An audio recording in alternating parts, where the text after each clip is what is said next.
नमस्कार दोस्तों, ये जो परेड सुबह 11 बजे निकली गाज़ीपुर बॉर्डर से, घूम के हम पूरे गाज़ियाबाद से होते हुए, दिल्ली के अंदर से होते हुए घूम के हम दोबारा यहाँ गाज़ीपुर बॉर्डर पे दोबारा से मौजूद हैं। और यहाँ कुछ लोगों से, यहाँ पे जो मौजूद गाज़ीपुर बॉर्डर पे किसान हैं, उनसे बात करेंगे और समझेंगे कि क्या स्थिति है। क्योंकि आगे से दिल्ली से हिंसा की भी हमें खबर सुनाई दी, तो पूरी स्थिति क्या बनी है वो सारी समझने की कोशिश करेंगे यहाँ पे। तो सर, पहले तो आपका नाम और कहाँ से हैं और क्या हुआ आज दिल्ली में, वो मैं जानना चाह रहा हूँ। कि आज बिशन ढिंडार नाम है मेरा, जिला गाजियाबाद से बिलोंग करते हैं और पेशे से एक किसान है, किसान के बेटे हैं। तो सर, हिंसा की भी खबर आ रही है क्योंकि लगातार किसान नेता लगातार दावा कर रहे थे कि कोई हिंसा नहीं होगी, और दिल्ली पुलिस से आपका समझौता भी हुआ कि कौन से रूट पे हम जाएंगे समय के साथ, कि कितने से कितने समय तक दिल्ली में परेड करेंगे किसान।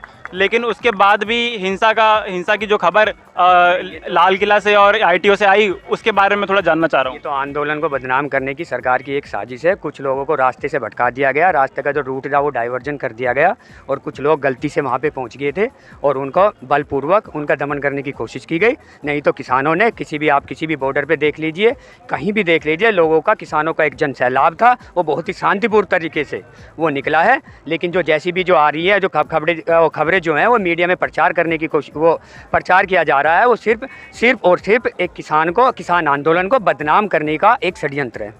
तो मतलब आप ये कह रहे हैं, क्योंकि आप लगातार सीधे आरोप सरकार पे लगा रहे हैं कि किसी ने उनका जो रूट था वो डाइवर्ट करने की कोशिश करी है। तो क्योंकि सरकार पे ने लगाए तो किस पे लगाए? देखो सरकार, क्योंकि सर मैं भी यहाँ से निकला और मैं भी किसी ट्रैक्टर पे मौजूद था, तो मैं भी वो सारी चीज़ें मैं भी देख रहा था कि लगातार कि आपके वॉलंटियर भी वहाँ पे मौजूद थे हर जगह। तो सर, तो आपके वॉलंटियर्स का काम था कि किसानों को जो ट्रैक्टर पे जा रहे हैं उनको सही डायरेक्शन दिखाना। तो सर, वो अगर डायरेक्शन भटके तो वो किसकी गलती मानी जाएगी फिर? नहीं, देखो प्रशासन, आपके वॉलंटियर्स भी हैं वहाँ पे ना, वो उनकी ये जिम्मेदारी थी कि जो परेड किसान कर रहे हैं, जो ट्रैक्टर पे मौजूद हैं, उनको डायरेक्शन दिखाना किसानों के वॉलंटियर का काम था। नहीं, अब वॉलंटियर जो थे हमारे, जितने भी है हमारे समय सेवक लगे हुए हैं, सभी ने बहुत अच्छी तरह से अपने ना कर्तव्य का निर्वाह कर रहे थे। वो हर पॉइंट पर खड़े हुए थे। लेकिन हो सकता है कि एक दो पॉइंट पे जो चूक हो गई है, वहाँ से जो हमारे जो ट्रैक्टर थे, वो जो दूर दराज से आए हुए लोग हैं, जिन्हें पता नहीं कि दिल्ली का रास्ता किधर से है, वो बेचारे हो सकता है कि वो भटक गए होंगे। अच्छा सर, अगला सवाल, क्योंकि अब इसके बाद मैं लगातार खबरें भी देख रहा हूँ कि लगातार ये दिखाया जा रहा है कि एक ऐसा किसान आंदोलन जिसमें ऐसी हिंसा और जो लगत का लाल किले से भी जो खबर आई, तो इसके बाद अब इसको कैसे निपटेंगे इस चीज़ से? क्योंकि ये बात हम पहले दिन से देख रहे हैं 26 नवंबर से, कि बदनाम करने की कोशिश मीडिया और सरकार द्वारा शुरुआत से की गई, कि खालिस्तानी बताया गया, अफगानिस्तानी बताया गया, तमाम चीज़ें शुरुआत से कही जा रही है। अब इस तरीके की हिंसा के बाद आप किस तरीके से इसको टैकल करने वाले हो, वो मैं जानना चाह रहा हूँ। नहीं, जैसे हम पहले ही बताया कि देखो, ये तो सरकार का एक सोचा समझा षड्यंत्र है। पहले खालिस्तानी बता दे, कभी फंडिंग कोई पाकिस्तान से बता रहा है, कोई चाइना से बता रहा है, ऐसे ही आज उत्तर भी बता दिया गया है किसानों को।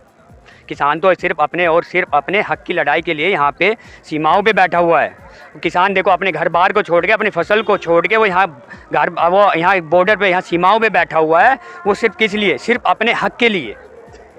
चलिए सर, आगे और लोग और जी, तो खालिस्तानी है या पाकिस्तानी है, ये तो तुम भी समझते हो इस बात को। तो अरे किसान का बेटा ही तो है जो सीमा पे बैठा है। ये तो बता दो, किस पूंजीपति का, किस धनाढ्य का बेटा जो है उस सीमाओं पे बैठा है? कौन लोग सेनाओं में जा रहा है? आप ये बताइए। अगर आप चाह रहे हो कि किसान को सिर्फ एक मात्र जाति के प्रति आप उसे को सीमित कर दिया जाए, तो ये कहाँ का न्याय है? अरे किसान है, अरे किसान तो अपने आप में एक धर्म है। ये एक अपने जाति का तो संबंध ही नहीं है भाई। किसान तो अपने किसानियत जो है, ये एक अपने आप में एक धर्म है। इसमें सभी जाति, सभी वर्ग, सभी समुदाय के लोग जुड़े हुए हैं। आप यहाँ पे जाके आप यहाँ भी देख सकते हैं। तो और लोगों से बात करते हैं कि सर, आपका नाम और कहाँ से हैं? चौधरी विजय कुमार, नोएडा से आया हूँ और हम भूतपूर्व सैनिक भी हैं और किसान भी हैं। ये गवर्नमेंट जो अभी कर रही है वो बिल्कुल किसानों के प्रति अत्याचार है और एक डिक्टेटरशिप है। ना उनकी बातों को माना जा रहा है और उनको तरीके से बरगलाया जा रहा है। और जब हमने शांतिपूर्ण तरीके से हम अपना आंदोलन कर रहे थे और जो हमारे वॉलंटियर थे वो हमारा मार्गदर्शन भी कर रहे थे और बिल्कुल ठीक रास्ते से जा रहे थे, उसके बावजूद भी उन्होंने ज़बरदस्ती उनके साथ अपना बल प्रयोग करने की कोशिश की, जिसके कारण वो भटक गए। मैं सर एक खबर और देख रहा था कि उसमें ये दिखाया गया कि पुलिस वालों ने उनको रोकने की कोशिश करी, लेकिन वो लोग रुके नहीं वहाँ पे। तो सर, वो उस पर सवाल उठ रहे हैं। हाँ, पुलिस वालों ने बलपूर्वक जबरदस्ती डरा के धमका के उनको दूसरी जगह भेजने की कोशिश की, इसलिए वो उनको गुस्सा आया। सवाल सर इस पे है कि उनको रोकने की कोशिश पुलिस वालों ने की, क्योंकि जो रूट तय हुआ था उस रूट पे वो चले नहीं, तो उसके बाद हिंसा का जो माहौल बना उसके बाद बना, क्योंकि जो गलत रूट पे अगर वो गए तो पुलिस वालों ने उनको रोका, तो उसके बाद हिंसा का माहौल बना। सवाल उस पे है कि पुलिस वालों के रोकने के बाद भी वो रुके नहीं वहाँ पे। पुलिस वालों के रोकने पे अधिकतर किसान रुके, लेकिन कुछ लोग जरूर बैरिकेटर को तोड़ के आगे गए, तो उसके लिए उन्होंने फिर जो किसानों के वॉलंटियर थे उन्होंने उनको समझाने की कोशिश की और समझाया, जिसकी वजह से वो वापस भी आ रहे थे। लेकिन जब उन्होंने बल प्रयोग किया तो कुछ लोग उसके कारण भड़क गए और ये हुआ। आप लोग जो हैं जो रास्ता भटकने को लेके आप एक मुद्दा, एक इसे राष्ट्रीय मुद्दा बनाने की कोशिश कर रहे हैं, पर मेरे भाई एक बात तो बताओ, मोदी जी है, हमारी वर्तमान सरकार है, वो भी तो भटकी हुई है। आप उसका विरोध क्यों नहीं कर रहे हैं? आप उस खबर को क्यों नहीं चला, उस समाचार को क्यों नहीं चला रहे हैं? हम तो इसे भटकने से, सरकार को भटकने से रोकने के लिए तो यहाँ बैठे हैं। आगे ये जो 3 काले कानून जो लाए हैं, ये पूंजीपतियों के जो समर्थन में, पूंजीपतियों के हितों के लिए जो काले कानून लाए हैं, ये भी तो एक सरकार भटकी हुई है। अरे भैया, ये वही तो जनता है जिन्होंने वोट दे के परिवर्तन के लिए, देश के विकास के लिए उन्हें वोट दे के सरकार बनाई थी। सिर्फ 5 साल के लिए नहीं, 10 साल के लिए इन्हें देके दिया है। जो बात आप कह रहे हैं मैं लगातार एक मिनट, जो बात आप कह रहे हैं मैं लगातार उस पर वीडियो बना रहा हूँ कि किस तरीके से किसान इतने दिनों से यहाँ मौजूद हैं। लेकिन सर, आज की जो ट्रैक्टर परेड और जो किसान नेताओं और किसानों का दावा कि शांतिपूर्वक एक आंदोलन होगा, उसमें अगर हिंसा का माहौल बनता है तो सवाल उस पर उठते हैं, क्योंकि हम लगातार सर जिसकी गलती होगी सवाल उससे होंगे, उसकी सर सवाल प्रशासन से भी हैं। लेकिन आप ये जिम्मेदारी किसानों के वॉलंटियर्स ने ली थी कि हिंसा नहीं होगी, सवाल उस पर। जिम्मेदारी दोनों वर्गों की होती है, किसानों की भी और प्रशासन की उससे ज़्यादा होती है। सवाल सर उनसे भी है, लेकिन क्योंकि मैं अभी आपके पास हूँ तो सवाल आपसे कर रहा हूँ। सवाल उनसे भी है कि पुलिस प्रशासन और जो किसानों के वॉलंटियर जिनकी ये जिम्मेदारी थी कि इसको संभालना कि हिंसा ना हो, सवाल दोनों से है सर। क्योंकि मैं आपके साथ अभी मौजूद सवाल आपसे कर रहा हूँ, क्योंकि जिम्मेदारी आप लोगों ने भी ली थी लगातार। कई दिनों से, जब से 2 जनवरी का ऐलान 26 जनवरी को ट्रैक्टर परेड होगी, तब से इस पर सवाल उठ रहे हैं कि इसमें हिंसा का माहौल बन सकता है। लगातार किसान नेताओं का ये दावा, लगातार किसानों का ये दावा कि हिंसा नहीं होगी, उसके बाद हिंसा हो तो उस पर सवाल फिर सर उठते हैं, क्योंकि दिल्ली पुलिस की अनुमति नहीं थी। आप लोगों से बात करके जो फिर वो समझौता हुआ दिल्ली पुलिस के साथ और जो रूट तय हुए, उसके बाद आज जो परेड हुई, तो सर सवाल उस पर है। किसान बहुत भोला होता है। ये जो पुलिस प्रशासन ने इस वक्त करा है, उन्हें पहले डाइवर्ट करा, वो आगे गए, वहाँ पर रोका, वहाँ उनके साथ कुछ बदतमीजी हुई है। कुछ ऐसा कोई भी आदमी ऐसा नहीं होता कि जो बेवजह किसी को कुछ बोले या कुछ किसी तरह की हिंसा करे। शुरुआत प्रशासन ने करी, उनके साथ बदतमीजी करी, उन पर लाठीचार्ज करा, उसके बाद रिस्पॉन्स में उनको वो चीज मिली और पहले उन्हें भटकाया गया मार्ग से। ये हुआ है। और आप एक बात बताओ भैया, दिल्ली किसी के बाप की नहीं है भाई, दिल्ली पे हमारा हक है। कोई हमें हमारे देश में कहीं जाने से कौन कैसे रोक सकता है? आज जो गणतंत्र दिवस का पावन पर्व है, जिसे पूरा देश पूरे सम्मान के साथ, पूरे गर्व के साथ मनाता है, उस दिन भी आज हमें बेड़ियों में जकड़ा जा रहा है। ये कहाँ का न्याय है कि भाई आज एक देश का एक आम नागरिक अपने देश में पूरी तरह स्वतंत्र रूप से घूम नहीं सकता? आप इसे चंद राष्ट्रों के द्वारा इसे बांध देना चाह रहे हैं। और ये सरकार अगर ये समझती है कि सिर्फ 26 जनवरी है, तो इन्हें ये भी बता देंगे कि हम हर दिन 26 जनवरी मना सकते हैं। जिंदाबाद जिंदाबाद जिंदाबाद। हमारे कर्नल साहब एक सबसे करते बात।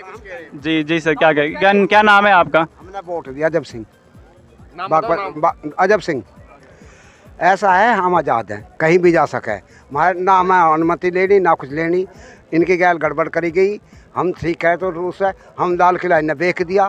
क्यों बेच दिया लाल किला? इसके बाबा का ठेके में दे दिया सारी चीज़, ठेके हम इसे दाय दी और हम ही चूतिया बन गए हैं। भाई बताओ सही, ऐसा प्रधानमंत्री जीवन में नहीं आओगा। हमारी औलाद के भी जो दूसरी औलाद होगी उनके दौरे भी नहीं आवे। किसान एकता जैसा हमें जकड़ा है और लगा दिए, कह दिए उससे प्रधानमंत्री थे। हाँ, चाहे जेल करवा दे मेरी।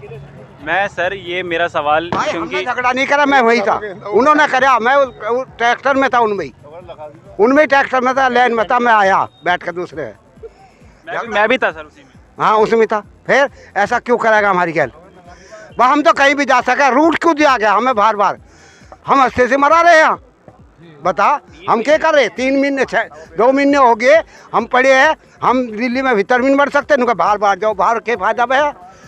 ट्रैक्टर कई करोड़ का तेल फोक का है, इन्होंने दिया तेल, हमारे तेल बंद कर दिए, हमारे लोग जेलों में पड़े यूपी के। क्यों कह रहा? उसकी भी टाली बजा देंगे वो जो बैठा। क्या उम्र है सर आपकी? है जी, उम्र क्या है आपकी? उम्र तो मेरी 67 साल की।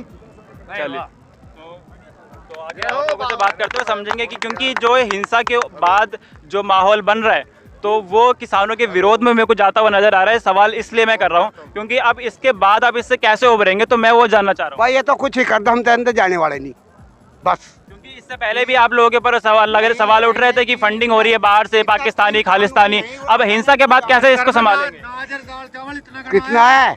6 साल भी दंड देना पड़े तो 6 साल देंगे। चौधरी महेंद्र सिंह डकैता कितने दिन चला, कोई कमी चले, सारी मेट ना खाया, खाना खाया नहीं खाया। और अब भी खारी दिल्ली अधिकारी, हम नहीं जाएंगे, मर जाओ मारे पड़ जाओ, झगड़ा हो जाओ, कुछ भी हो जाओ, इस बात की हमें परवाह नहीं। टंकी गेहूं की भर रही है। आशंकाएं तो बहुत होती हैं। आशंकाएं तो ये भी होती हैं कि किसान रूप में टीवी पे जाए तो वो उनसे उनको आप सफाई कैसे देंगे, क्या सफाई देंगे, मैं वो जानना चाह रहा हूँ।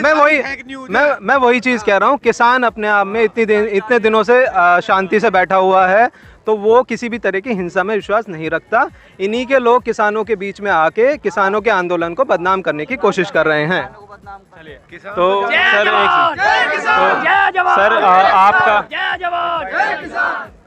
आपका क्या नाम और थोड़ा, क्योंकि आज की हिंसा के ऊपर फिर सवाल उठना शुरू होंगे और लगातार मीडिया इसको चपेटे में लेगी फिर किसानों को, जैसा पहले भी हो रहा था, तो उस पर आप क्या कहना चाह रहे हैं?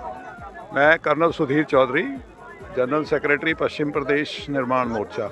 हम लोग उत्तर प्रदेश के बंटवारे के लिए काम करते हैं और पहले भी 2 आंदोलनों से जुड़े रहे, भूमि अधिग्रहण, 1 रैंक 1 पेंशन।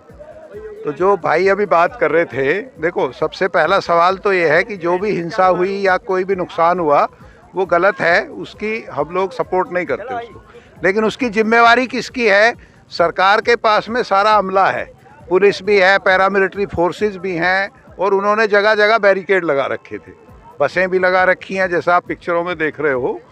तो अगर कहीं कोई गलत तत्व किसानों के बीच घुस गए आके और उन्होंने हिंसा करने की कोशिश की है तो पुलिस उनको कब्जे में ले, किसान कोई रोक थोड़ी रहे उसको कि भाई उनको अंदर करो, बसों में बैठाओ, जेल में डालो जाके जो भी लोग हैं। तो ये मेन जिम्मेवारी किसानों की ना करके ये प्रशासन की है, जिसने रूट दिए हैं, जिसने पुलिस की फोर्स लगाई है, जिसने पैरामिलिट्री फोर्स लगाई है। जहाँ गलत काम करता है उनको उठा के, हम खुद कानून व्यवस्था देखते रहे हैं, जहाँ भी गलती, अब इतनी बड़ी भीड़ में लाखों लोगों में कुछ लोग गलत आ सकते हैं। किसान कोई ठेकेदार नहीं है कि कोई लोग ना घुसेंगे उसके अंदर। अब यहाँ चारों तरफ रास्ते खुले हुए हैं, आप इंटरव्यू ले रहे हो, 10 आदमी आ जाए मारपीट कर दें यहाँ आके या छेड़खानी कर दें महिलाओं से, आप या हम रोक लेंगे क्या? तो ये जिम्मेदारी कहीं ना कहीं मेन जिम्मेवारी प्रशासन की भी होती है कि वो सुरक्षा को मेंटेन करे और गलत लोगों पे कार्रवाई करे, ये हमारा कहना है इसमें। तो एक सवाल और सर, इसके बाद 1 फरवरी की भी तैयारी है, 1 फरवरी को संसद में जो कि बजट पेश किया जाएगा, उसके बाद आप लोगों का ऐलान कि 1 फरवरी को संसद तक पैदल मार्च की जाएगी। तो सर उसमें भी सर फिर वही सवाल दोबारा सुरक्षा के लिए उठते हैं, तो सर क्या इंतज़ाम और आपकी तरफ से हो सकते हैं? देखो, इंतज़ाम करना, सुरक्षा का, कानून व्यवस्था को बना के रखना, किसान उसमें सहयोग करते हैं। जैसे आज आपके हम वॉलंटियर लिए लगाए, उन्होंने रास्ते जो दिए उन पे चले लोग, लेकिन पूर्ण रूप से सुरक्षा ये किसान कर लेंगे ये तो गलत बात है। किसानों के बस की बात नहीं है सुरक्षा करना, उसमें प्रशासन को सहयोग करना पड़ेगा। प्रशासन चेकिंग करे कौन आ रहा है, कहाँ से आ रहा है। उसके बाद में जो किसानों को भड़काने की भी कोशिश होती है, उनके ट्रैक्टरों को तेल नहीं दिया गया, उनके लोगों को रोक दिया गया बीच में, तो नेचुरल है लोग जब इतना खर्चा करके 2 महीने से सड़कों पे पड़े हैं तो प्रशासन बार बार ये कह देता है कानून वापस नहीं लेंगे। अब ठीक है, कानून वापस नहीं लोगे तो जो कानून के अंदर परिवर्तन करना वो करके लाओ, तो वो भी नहीं हो रहा है कुछ भी। परिवर्तन की बात तो सर किसान नेता की बैठक हुई, 11 दौर की बैठक हुई, तो उसमें सरकार तो कह चुकी कि अगर कोई परिवर्तन करना है, कुछ अमेंडमेंट करने हैं तो उसके लिए हम राज़ी हैं, लेकिन किसान नेता नहीं मान रहे हैं। वो कह रहे हैं कि जब तक तीनों कानून वापस नहीं होते और जब तक MSP पर कानून नहीं बनता तब तक यहाँ से वापसी होगी नहीं। तो परिवर्तन की तो सवाल ही नहीं उठ रहा सर यहाँ। देखो, तो मीटिंग नंबर जो 2 हुई थी, मैं आपको जानकारी दे दूँ, मैं भी उसका हिस्सा था, बाहर हमारे लोग थे। मीटिंग नंबर 2 में किसानों ने जो मुद्दे वो चाहते हैं ना कानून में रखने के लिए वो दिए थे। सरकार ने उनको ध्यान ना दे के, उन पे गौर ना करके क्या कहा, एक 8 पेज का चिट्ठी लिख दी कि पिछले 4 साल से हम MSP दे रहे हैं, इतना चावल खरीदा गया, इतना गेहूं खरीदा गया, उसके ऊपर वो बात करते हैं। MSP जो मेन मुद्दा है, मिनिमम सपोर्ट प्राइस, जिसके ऊपर सारा संघर्ष है, और एक भंडारण की सीमा जिससे आम आदमी को महंगाई में मारा जाएगा, इन दो पे सरकार बात ही नहीं करती है। वो बोलते हैं जी ये तो ऐसे चल रहा था, ऐसी हमने कोई कांग्रेस लाई, नेहरू लाया, इधर उधर की बातों में भटकाते हैं किसानों को। तो फिर नेचुरल किसान बोलते हैं बिल वापस ले लो। सरकार जो गंभीरता से बात नहीं कर रही है, 11 मीटिंग का क्या मतलब है? 3 बिल हैं, 3 बिलों में ज़्यादा से ज़्यादा 2 बार या 3 बार में फैसला हो जाना चाहिए। तो सरकार ने कहाँ किया उसके ऊपर? तो सर उसमें हम एक जिद भी तो देख रहे हैं ना कि सरकार अपना, ऐसा लग रहा है कि वो अपने मान चुकी है कि हमने तीनों कानून वापस कर लिए, तो वापस तो होंगे नहीं। सरकार ये बात 11वीं मीटिंग में कह भी चुकी है कि हम जितना कर सकते थे उतना कर चुके। तो उसके बाद एक प्रस्ताव भी सरकार ने दिया कि 1.5 साल के लिए स्थगित कर सकते हैं और उस पर फिर बैठ के बात हो सकती है। देखो, ये सरकार का प्रस्ताव अच्छा है कि भाई 1.5 साल या 2 साल वापस करे, लेकिन जो कमेटी बनाई गई सुप्रीम कोर्ट द्वारा, जिसके अंदर किसानों के नेताओं को शामिल नहीं किया गया, सारे किसानों के प्रतिनिधि बाहर कर दिए गए। 4 लोग जो शामिल किए गए उनमें से एक ने, आपको जानकारी है, एक ने इस्तीफा दे दिया, 3 रह गए। वो तीनों भी किसानों के मेंबर नहीं है, वो तीनों सरकार के आदमी हैं। तो सरकार कहाँ ईमानदारी से काम कर रही है, आप बताओ। सवाल सर मेरा ये है कि क्योंकि 11वीं दौर की जो बैठक हुई, आखिरी बैठक, उसमें ये कहा गया कि 1.5 साल के लिए स्थगित कर दिया जाएगा और एक कमेटी बनाई जाएगी। सुप्रीम कोर्ट की कमेटी की बात उसमें नहीं कही गई कि एक कमेटी बनाई जाएगी जिसमें किसान के नुमाइंदे भी होंगे और सरकार के नुमाइंदे भी होंगे और जो कृषि के जानकार हैं वो भी होंगे। उनके साथ बैठकर ये बात हो सकती है। तो सर आखिरी मीटिंग में ये बात हुई थी। सर देखो, अभी एक कमेटी हो गई सुप्रीम कोर्ट द्वारा नियंत्रित, एक सरकार कह रही है और कमेटी बनाएंगे। जो मेन मुद्दा है जो आप सामने देख रहे हैं कि भाई MSP पर कानून बना के लाओ, सरकार कहती है गारंटी दे देंगे। गारंटी किस बात की? आज मोदी जी की सरकार है, कल कांग्रेस की आएगी, परसों को कोई और आएगी, कौन पूछेगा उस गारंटी को? कानून कहाँ बनते हैं देश में? ये जो तीनों कानून बने, कहाँ बने आप बताइए? संसद में बने ना। तो सरकार संसद में कानून क्यों नहीं बनाती है? अब बजट सेशन शुरू होने वाला है 1 तारीख को, बनवाओ कानून इनमें बदल के। कौन कह रहा है वापसी के लिए लड़े हुए हैं, लेकिन बदला ही तो करो ना। जो लोग चाहते हैं उसको शामिल करो। गारंटी देने से क्या होता है? अगर गलत है तभी तो सोचने के लिए भाई, कह रहे तभी हैं। तो मांग हो रही है। अगर गलत नहीं होते तो सोचने के लिए क्यों कह रहे हैं? सोच करने के लिए क्यों कह रहे हैं? सरकार उस मांग को शामिल। संशोधन तो सर आपकी मांगों को मद्देनजर रखते हुए वो कह रहे हैं कि चलो आपकी जो मांगे हैं उस हिसाब से हम संशोधन कर देते हैं। संशोधन का 2 उपाय है। तो पहले इन्हें किसानों से पूछ लिया था, पहले ऐसे पूछ लेते कि हम क्या करें, पहले पूछ लेते किसानों से। वो तो सवाल है ही सर, लेकिन अब जो हो चुका वो हो चुका। लेकिन अब जो संशोधन की बात सरकार कर रही है उस पर भी तो राजी नहीं है ना। आप अपने हिसाब से बात कर सकते हैं। इसे रद्द करें, दोबारा से नए कानून इसे रद्द करें। ने जो बोला है संशोधन के लिए, सरकार ने एक बोला है संशोधन के लिए तीनों कानून के बीच के अंदर, लेकिन सरकार ने उससे पहले सुप्रीम कोर्ट के अंदर एक एफिडेविट दे दिया गया है। जो एफिडेविट इसलिए दिया गया है ताकि ये जो कानून है ये रद्द नहीं होंगे, चाहे चैलेंज कर ले किसान या कोई भी कर ले। ये 3 कानून संशोधित का एक मीठी गोली है। 1.5 साल के बाद किसान अपने अपने घर चला जाएगा। बस उसके उपरांत क्या होगा? धारा 370 जिस तरह से लगी थी कश्मीर के अंदर, जो वहाँ के पॉलिटिकल नेताओं को अंदर कर दिया था मोदी सरकार ने, आज वो पछता रहे हैं। लेकिन किसानों ने पूरे कश्मीर से लेकर कन्याकुमारी तक किसान आंदोलन, 33 जत्थेबंदियों ने, पंजाब के हम उन नौजवानों, उन वीरों को, उन बड़े बुजुर्गों को सलाम करते हैं, सजदा करते हैं। गंगा जमुना की तहजीब को बहुत आगे बढ़ा दिया। हरियाणा है, क्या कोई सरकार विकास के नाम पे वो विनाश करेगी? बड़े बड़े गड्ढे खोद दिए और इतने बड़े बड़े आंसू के गोले छोड़े, इतने बड़े गहरे गड्ढे खोदे, डंपर लगा दिए। आज भी सरकार की कोई कोशिश कम नहीं थी कि किसान आंदोलन को कमजोर करने की। उनकी हर चीज फूट डालो, राजनीति करो, ये चीज चलती आई है। लेकिन किसान ने पूरी 33 जत्थेबंदियों ने, तमाम उत्तराखंड के लोगों, तमाम 21 स्टेटों के, 29 स्टेटों के लोगों ने, जो 73% जो हमारी खेती किसान चल रहा है, आज कारखाने हुए, फैक्ट्रियां हुई, इंडस्ट्रीज हुई। इसी रोड पे मेरठ, दिल्ली मेरठ हाईवे रोड पे जब हजारों किसान, लॉकडाउन हुआ, हजारों किसानों के बच्चे, मजदूर दिहाड़ी बंद के बच्चे जो पंजाब से लेके कश्मीर से कन्याकुमारी तक जो पैदल इसी रोड से गए थे, यही हमारे बंगला साहब गुरुद्वारा, रकाबगंज गुरुद्वारा, उन्हों की जत्थेबंदियों ने वो पैदल चलते रहे, उन्हें दवाइयों का लंगर, तमाम वो सुविधाओं का लंगर लगाया था। और उस लंगर को लगाने के बाद आज वो सरकार उस टाइम तो कहती थी बहुत अच्छा है, लेकिन जब प्रधानमंत्री पीएम केयर फंड पे जो पैसा आया और हमारे जय जवान जय किसान ने भी दिया, वो केयर फंड का पैसा कहाँ है, ये आपको पूछना चाहिए। मैं धन्यवाद देता हूं आपका जो यूट्यूब के चैनल के जो नौजवानों को गांव-गांव में जगा दिया और इस जत्थेबंदी के आह्वान पे गंगा जमुना की तहजीब को आगे बढ़ा दिया। और मैं शुक्र अदा करता हूं कि ऐसे ही आने वाले समय में हमारे किसान का आंदोलन व्यर्थ नहीं जाएगा। और राम गयो रावण गयो जाको बहु परिवार, एक दिन संसार में जो आया वो जाएगा भी, लेकिन वाहिगुरु दा खालसा वाहिगुरु दी फतेह करी है। इस तरह की फतेह अब दिल्ली दूर नहीं है। हम कह रहे हैं जब हमारे बच्चे भाई बुजुर्ग पढ़े हैं, 2 महीने से पढ़े हैं, अगर मोदी जी के बच्चे होते, मोदी का भाई होता, मोदी की बहन होती, मोदी की माता होती, तो मोदी जी 2 महीने बर्दाश्त करके बैठा रहता चुप ऐसे शांति से।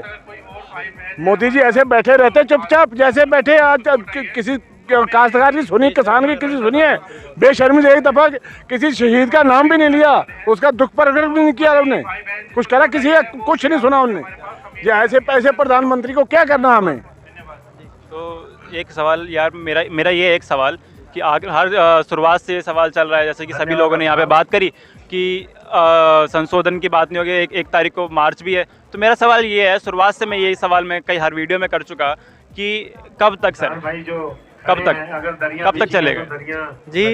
ये अब आपने देखा होगा, अब गाजीपुर बॉर्डर पे हम उस समय मौजूद थे। हमारा एक किसान भाई ट्रैक्टर पे पुलिस की गोली लगने से शहीद हुआ है गाजीपुर बॉर्डर पे, अभी की बात है, ब्रेकिंग न्यूज ही समझ लो। तो उसकी हत्या का जिम्मेवार पूरी तरह से नरेंद्र मोदी है। मैं कहता हूँ कि मोदी पर ये केस चलना चाहिए कि जो 150 से ऊपर किसान शहीद हो चुके हैं, तो इसका मोदी पे केस बनता है, सीधा FIR होनी चाहिए मोदी पे इस बात की। और दूसरी बात, किसान कोई जबरदस्ती नहीं कर रहा, किसी से अपना हक मांग रहा है, उसे मिलना चाहिए। और ये मोदी की जो तानाशाही है ना, ये नहीं चलनी, अब नहीं चलने की। जितनी उसने कुर्बानी लेनी है किसानों की, किसान देने के लिए तैयार है, पर ये तानाशाही मोदी की बिल्कुल नहीं चलने की। उसके लिए हमें चाहे कुछ भी करना। कुछ भी से सर आप क्या कह रहे हैं, कुछ भी से, कुछ भी का मतलब क्या है? क्योंकि मैं ये समझ नहीं पा रहा हूँ, क्योंकि 2 महीने हो चुके हैं यहाँ पे बैठे हुए, 2 महीने हो चुके कि समाधान कैसे निकलेगा। जी मैं एक्सप्लेन करता हूँ।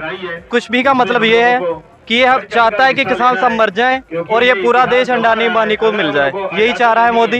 ये साफ तौर पे दिख ही रहा है। अब ये जितने भी किसान हैं, ये घर से ये तय करके आएंगे चाहे हमें मरना पड़े, लेकिन हम ये बिल वापस करवा के जाएंगे। लेकिन एक चीज और कहना चाहूंगा मैं, नरेंद्र मोदी ने पूरा नेशनल मीडिया खरीद रखा है। वो बिल्कुल भी, ये बात आप देख लो टीवी चला के नहीं आने की, लेकिन ये आप सोशल मीडिया के माध्यम से किसानों तक ये खबरें जा रही हैं। मीडिया हमारा पूरी तरह से बिक चुका है। लेकिन अब मोदी की सरकार गिरेगी, 2024 से पहले गिरेगी, ये मैं दावे के साथ कह रहा हूँ। कुछ भी का मतलब ये है, हम किसान लोग हैं, आज 2 महीने हुए हैं, यहाँ 200 सालें भी लग सकती हैं। किसान का बेटा अपने बाप की बात मानता है, बुजुर्गों की बात मानता है, नेताओं का लड़का नहीं है जो गुंडा हो, आवारदी कर दे, अय्यासी करे। आप बोल रहे थे थोड़ी देर पहले कि पुलिस की बैरिकेडें थे। संविधान के तहत, मूल अधिकारों के तहत कहीं भी घूमने की, रुकने की, टहलने की भारत में स्वतंत्रता है। आपने क्यों रोका? दंगे वाली बात, खालिस्तानी पाकिस्तानी अगर होता, घर में 2 लड़ाकू बच्चे होते हैं। घूमने की सर अनुमति है कानून के हिसाब से, लेकिन सर आप कहीं भी आंदोलन नहीं कर सकते, उसके लिए एक जगह निर्धारित है। आप सड़क जाम नहीं कर सकते, आप सड़क नहीं रोक सकते, सवाल उस पर उठते हैं ना। उसके लिए और आंदोलन करें तो उसमें हिंसा नहीं होनी चाहिए। आंदोलन वाली जगह पे आप जाने देते हो? इतनी जनसंख्या को आप कहाँ रख सकते हो? आप ये बोल रहे थे कि दंगा, वो मोदी बोल रहे हैं जो बीजेपी के लोग, दंगा यहाँ खालिस्तान। मैं ये बता रहा हूँ, घर में 2 बच्चे होते हैं लड़ाकू, आप उन्हें 1 घंटे नहीं रोक सकते, तब तक वो लड़ सकते हैं, लड़ जाते हैं। यहाँ 2 महीने से यहाँ लाइन से खाना प्रेम से मिल रहा है सब लोगों को, यहाँ डटे। किसी में आपने खबर सुनी है कि कोई भी यहाँ लड़ा है, किसी में दंगा हुआ है एक दूसरे में? हुआ है? नहीं हुआ ना। क्यों नहीं हुआ? हम कोई यहाँ दंगा करने नहीं आए, कानून को वापस कराने के लिए आए हैं। इसमें आप 2 महीने नहीं 2 साल लग जाएंगी। और यहाँ तक कि हमारे बुजुर्ग जब तक कहेंगे ये चले जाएंगे, हम रहेंगे, हम मर जाएंगे और रहेंगे, कानून वापस नहीं होगा, हम नहीं जाएंगे यहाँ से। और ये दंगा पुलिस कराती है दंगा, और कौन करा रहा है? अगर ये दिल्ली पुलिस के अंडर में, दिल्ली की पुलिस होती तो ना कहीं रोका जाता, प्रेम से घूमते। अरे ये दिल्ली नहीं है, यहाँ क्यों नहीं दंगा हो रहा? यहाँ किसी को छाया, किसी ने कोई भी खालिस्तानी यहाँ किसी ने दंगा हुआ आपस में? अरे लड़ाकू होते तो यहाँ लाइन में खाना बट रहा है, उसमें दंगा होता है इनमें कि मैं पहले लूँगा कि तू क्यों ले गया है? क्यों नहीं हुआ? अंदर ही होगा जाके दंगा। अरे खून खोल जाता है जब तुम रोक रहे हो उन्हें जबरदस्ती, तो घुस जाएगा। वो भी तो किसान का है, वो भी तो पहलवानी करता है, हैं? तो चलिए आपने यहाँ पे सुना किसानों को। गाज़ीपुर बॉर्डर से मैं मौजूद हूँ और जो रैलियाँ, जो परेड आज दिल्ली में होनी थी वो करके किसान वापस लौट रहे हैं। और मैं भी एक ट्रैक्टर पे मौजूद था, आपने पिछली वीडियो में तस्वीर देखी, तो वहाँ से वापस लौट रहे। गाज़ीपुर बॉर्डर पे मौजूद है। जो हिंसा की खबर उसके जवाब में जो किसानों ने कहा कि उनको रोका गया, उनकी दिशा भटकाई गई और उस पर सवाल। तो दोस्तों मिलेंगे किसी और वीडियो में किसी और खबर के साथ किसानों के बीच से, तब तक के लिए नमस्कार।